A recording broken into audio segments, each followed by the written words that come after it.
Monsieur, c'est quoi une fonction paire et impaire? Mais je travaille, j'ai des bateaux qui doivent passer l'écluse là, j'attends du monde. Mais, je veux savoir, ouin.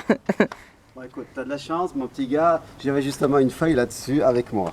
Je me promène toujours avec une feuille sur les fonctions paires. Qu'est-ce que c'est la parité des fonctions? C'est regarder l'image d'un nombre et l'image de son opposé. En fait, c'est quoi l'opposé? L'opposé de 4, c'est moins 4. Donc voir s'il y a un rapport entre les deux, si des fois ils ne sont pas égaux ou s'il n'y en a pas un en haut, un en bas. Pour qu'on puisse comparer un nombre et son opposé, il faut déjà que le domaine de définition soit centré sur 0. C'est-à-dire qu'il faut que le nombre et l'opposé, ils existent en même temps ou ils n'existent pas en même temps. Regardez, R, de moins l'infini à plus l'infini, c'est centré sur 0. R étoile, ça veut dire quoi étoile? Ça veut dire sauf 0. Ça aussi, c'est symétrique. Moins 4, 4, c'est symétrique. Moins l'infini, moins 5, union 5 plus l'infini, c'est symétrique. Je m'arrête à moins 5, je repars à moins 5. Il y a la même chose chez les négatifs que chez les positifs. Ça, c'est pas centré. Moins 6, 7. Ça rime à rien de comparer l'image de 7 avec l'image de moins 7, parce que l'image de moins 7, il n'y en a pas. Okay? R+, c'est que les positifs, c'est pas centré non plus. Donc on s'intéresse à la parité d'une fonction uniquement si le domaine est bien symétrique par rapport à 0. Et bien on va dire qu'une fonction est paire si f de moins x égale f de x. C'est-à-dire x et moins x sont opposés, et bien ils ont la même image. Regardez ici, là vous avez x, moins x il est là en face, f de x, f de moins x, ils sont à la même hauteur. Ça s'appelle une fonction paire. Quand on a une fonction paire, comme on est à la même hauteur de chaque côté, comme ça, partout, là, pour tout x, et bien la courbe est symétrique par rapport à l'axe des ordonnées. Je peux la plier comme ça, symétrie axiale par rapport aux ordonnées. Pour une fonction paire, parce qu'un nombre et son opposé ont la même image. C'est quoi une fonction impaire? Et bien cette fois-ci, un nombre et son opposé ont des images opposées. C'est-à-dire que f de moins x égale l'opposé de f de x. Par exemple, si là j'ai x, là j'ai moins x, f de x, par exemple, s'il est en haut, f de moins x, il est en bas. C'est l'opposé de f de x, de l'autre côté. Et cette fois-ci, elle est symétrique, pas par pliage comme ça, mais par rapport à l'origine O. C'est une symétrie centrale de centre haut. On peut faire tourner comme ça. Ok? Paire, impair, paire f de moins x égale f de x, impair, f de moins x égale moins f de x.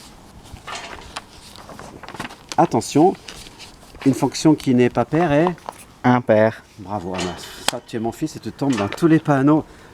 Mais non, pourquoi est-ce qu'un nombre et son opposé auraient des images égales ou opposées? Non, il y a plein de fonctions qui ne sont ni paires ni impaires. Regardez un machin comme ça que j'ai dessiné en crabouillant n'importe comment.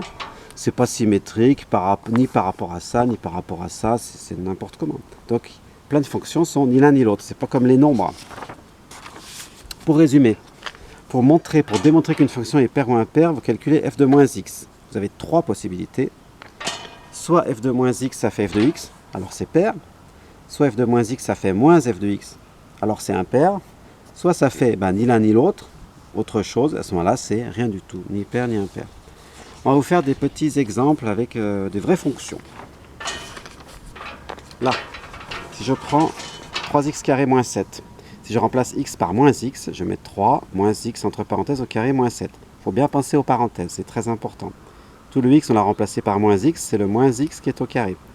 Moins x au carré, ça fait moins x fois moins x. Moins par moins, ça fait plus.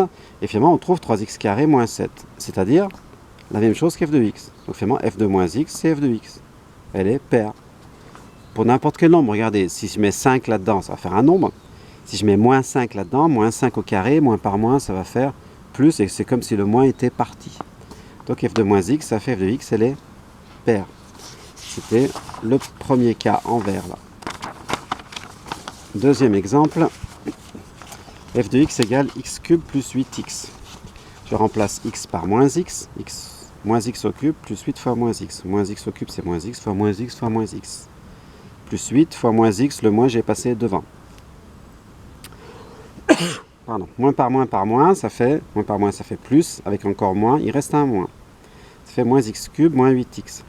J'ai des moins partout, je peux les factoriser. Moins x cube plus 8x. Si je développais le moins, je retrouverais bien ça. Et ça, justement, c'est quoi? Et bien, c'est f de x. Donc, en fait, j'ai f de x avec un moins devant. Donc, j'ai moins f de x. F de moins x, c'est moins f de x. Donc, elle est impaire. C'était le deuxième cas, le bleu. Troisième cas, f de x égale x cube plus x carré. Toujours pareil, je remplace x par moins x, je fais f de moins x au cube plus moins x au carré. Moins x au cube, on a dit tout à l'heure, quand il y a 3 moins par moins, ça s'en va, il en reste 1. Par contre, quand j'ai un moins sous le carré, moins par moins, ça fait plus, ils s'en vont carrément. Et il reste moins x cube plus x carré.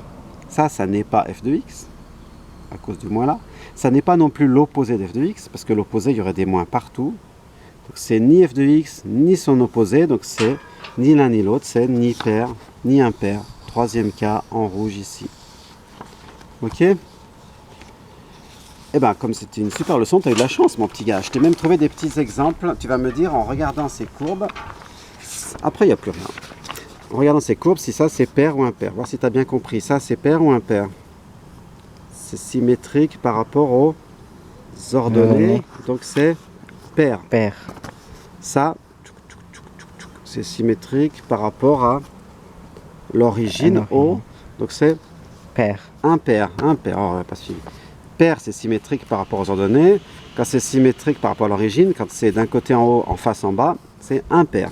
Ça, un petit bout là, le même de l'autre côté en bas, c'est encore symétrique par rapport à l'origine, c'est impair. Impair. Et ça, eh ben, ça existe de toute façon que d'un côté, genre racine carrée, machin comme ça. Ça n'existe même pas chez les négatifs, donc de toute façon, ça peut pas être ni symétrique ni rien du tout, c'est ni l'un Ni ni l'autre. l'autre. Et ben voilà. Allez, eh ben, au revoir.